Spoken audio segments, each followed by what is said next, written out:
মধ্যপ্রাচ্য সংঘাত বন্ধে এখনও কোনো স্থায়ী সমাধানে একমত হতে পারেনি ইরান ও যুক্তরাষ্ট্র।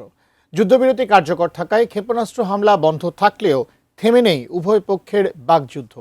হুমকি পাল্টা হুমকির তুমুল উত্তেজনার মধ্যে এবার যুক্তরাষ্ট্রকে কঠিন হুঁশিয়ারি দিল তেহরান। বিস্তারিত ডেস্ক রিপোর্টে।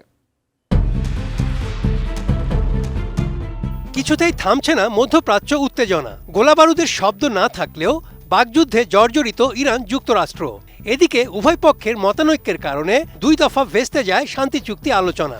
হাল ছাড়েনি পাকিস্তান। শান্তি আলোচনা ফলপ্রসূ করতে ইরানের প্রতিনিধি দল আবারও ইসলামাবাদে পৌঁছেছে। এমন পরিস্থিতিতে যুক্তরাষ্ট্রকে ভয়ঙ্কর হুঁশিয়ারি দিল ইরানের সর্বোচ্চ নেতার জ্যেষ্ঠ সামরিক উপদেষ্টা মোহসিন রেজাই। ইরানের প্রভাবশালী সামরিক ও রাজনৈতিক ব্যক্তিত্ব জেনারেল মোহসিন রেজাই যুক্তরাষ্ট্রকে কঠোর হুঁশিয়ারি দিয়ে বলেছেন, ইরান একটি একক ও ঐক্যবদ্ধ অবস্থানে রয়েছে। অপরদিকে যুক্তরাষ্ট্র চরম বিভ্রান্তির মধ্যে রয়েছে এবং তারা একের পর এক কৌশলগত ভুল করছে।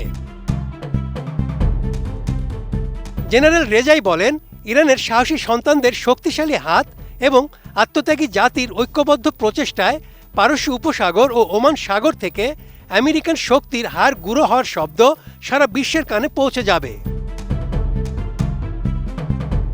তিনি হুঁশিয়ারি দিয়ে আরও বলেন, আমেরিকান নৌবহর পারস্য উপসাগরে প্রবেশ করার চেষ্টা করলে ইরান তা প্রতিহত করবে। প্রয়োজনে তাদের যুদ্ধ জাহাজগুলো ডুবিয়ে দেওয়া হবে।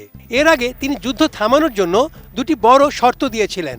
যুক্তরাষ্ট্রকে যুদ্ধের সব ক্ষতিপূরণ দিতে হবে এবং পারস্য উপসাগর থেকে সম্পূর্ণভাবে সামরিক উপস্থিতি প্রত্যাহার করতে হবে। তেহরান মনে করছে যে কোনো মুহূর্তে পরিস্থিতি নিয়ন্ত্রণের বাইরে চলে যেতে পারে। ফলে চলমান যুদ্ধবিরতি চরম ঝুঁকির মুখে রয়েছে। ইরানের পক্ষ থেকে জানানো হয়েছে তারা এই সংঘাতের একটি স্থায়ী সমাধান চায়। তাদের মতে স্থায়ী যুদ্ধবিরতি নিশ্চিত হওয়ার পরেই কেবল পরবর্তী আলোচনা ফলপ্রসূ হতে পারে।